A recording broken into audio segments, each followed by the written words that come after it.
हाँ सो बेटा आज का जो टॉपिक है वो कल से स्टार्ट होने वाला है। अब जैसा अपन ने एक टर्म का फॉर्मूला पढ़े थे, क्या पढ़े थे? a plus n minus one into d, जिसके अंदर मैंने आपको t10 निकाल के बताया था। मैंने क्या बताया था? a प्लस 10 मतलब n की जगह रखते हैं अपन 10 minus one into d, that will be equal to a plus क्या होता 9d। तो बोलने का मकसद ये था कि जो भी अपने को टर्म निकालना है उससे हमेशा एक नंबर कम आता, किसके साथ? डी के साथ। बाकी के जो टर्म्स हैं वो पूरे के पूरे कैसे आते? सेम आते। भाई ये बोलने का मकसद है मेरा, ठीक है। अब अपना जो क्वेश्चन है वो इससे रिलेटेड ही है। देखो जैसा कि पहला क्वेश्चन है, in an AP the 19th term is 52। मतलब इन्हें क्या बोल रहा है? एपी का जो 19वां टर्म है वो कितना है भाई? 52 है। That is T19 is equal to 52 दिया क्या इन्हें। अगर इसको थोड़ा अच्छा लिखे तो a प्लस 19 है, इसका मतलब एक कम 18d इज इक्वल टू क्या होगा? 52। चलो इक्वेशन नंबर 1 आया। And the 38th term is 128। मतलब T38 जो है वो कितना है बोल रहा है इन्हें? 128 है। ये बोल रहा क्या? अगर इसको सॉल्व करें तो a प्लस 38 है, एक कम 37 into d, that will be equal to कितना आएगा भाई? 128। चलो ये आया second equation. Then find the sum of 56 term.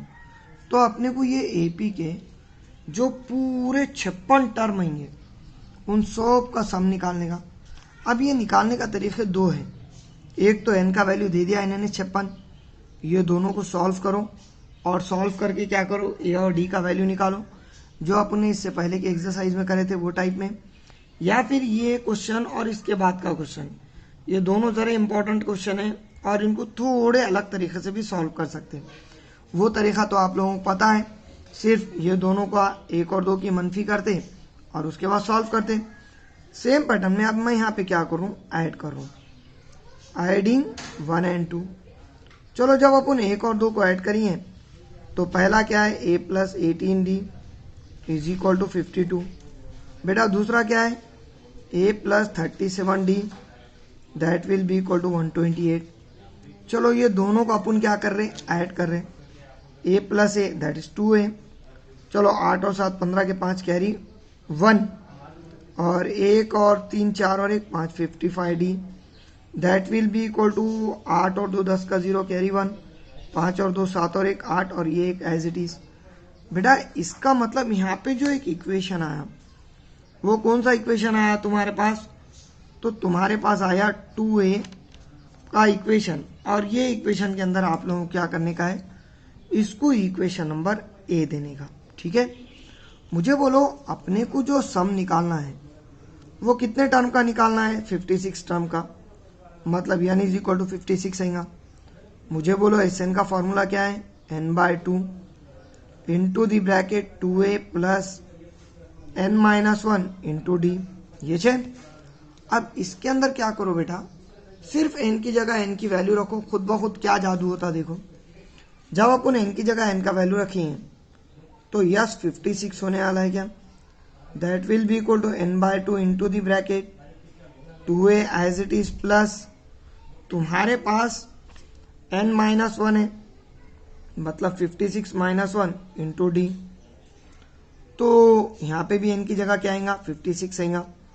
अब ऑब्वियसली थोड़ा स्टेप डबल लिख रहा मैं, S 56 is equal to n की जगह 56 upon 2 into the bracket 2a plus 56 minus one that is 55 into D.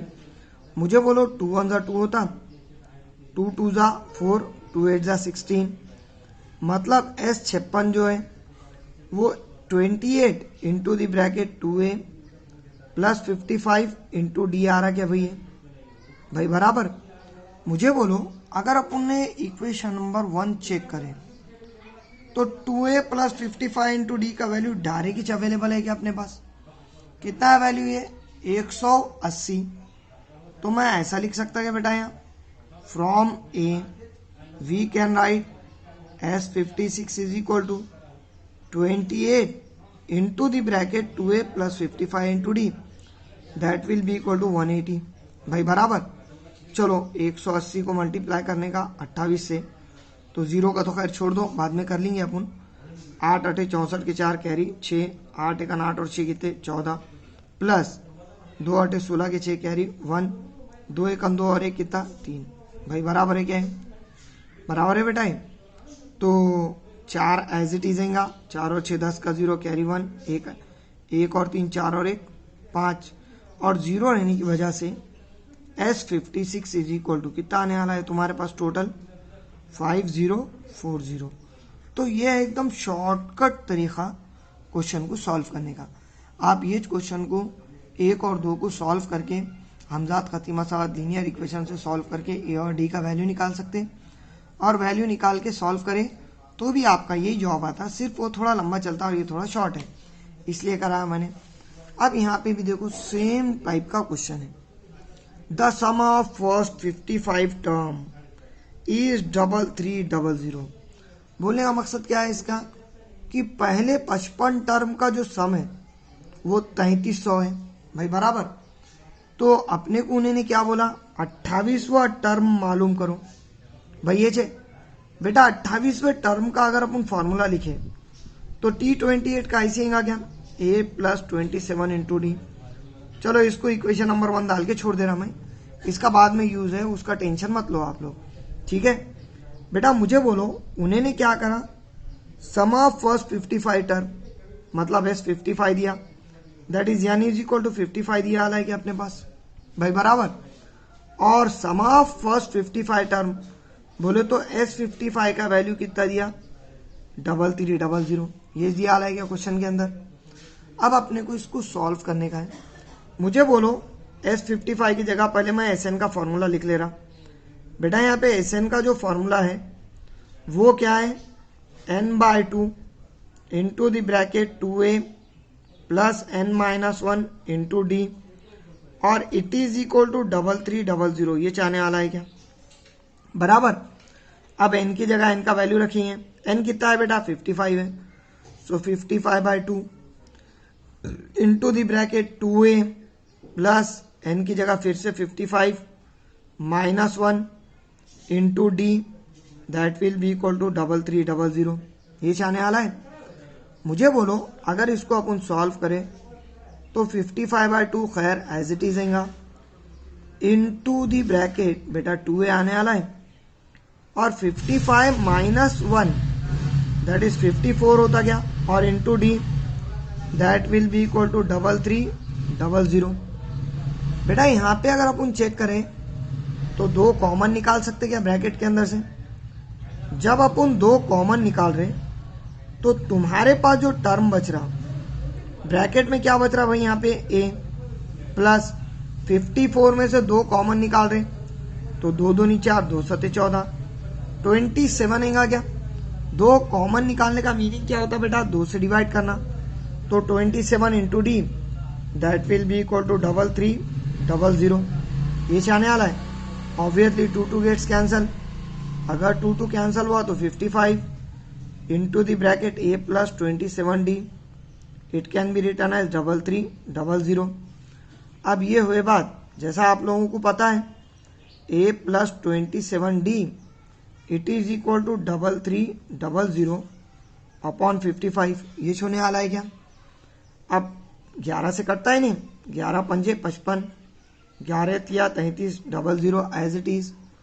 So a plus 27d is equal to 300 divide by कितना 5, 5 1 5, 5 6 30, 0 का 0। So we get a plus 27d is equal to 60 होने वाला है क्या। अच्छा मुझे बोलो इक्वेशन नंबर 1 में अपन ये पढ़े क्या a प्लस 27d जो है वो किसका वैल्यू है एक्चुअल में 28 का। टर्म नंबर 28 को अपन जाहिर किससे करते a प्लस 27d से जाहिर करते। तो मैं ऐसा लिख सकता कि यहाँ पे final answer from 1 we can write a plus 27d that is T28 is equal to 60 बराबर। तो तुम्हारा फाइनल जवाब ऐसे ही therefore 28th term is 60। बेटा मैंने तुम लोगों को चौथा और छठा क्वेश्चन कराया क्वेश्चन नंबर 5 तुम लोगों को होमवर्क है, और इंशाल्लाह अगले हफ्ते में जब अपने लेक्चर स्टार्ट होंगे तो तुम्हारा ये पूरा का पूरा चैप्टर कंप्लीट हो जाएगा। ठीक है, आज के जो 2 क्वेश्चन है वो बहुत इंपॉर्टेंट है बेटा, तो इसको अच्छे से करो और कुछ भी डाउट है तो पूछो।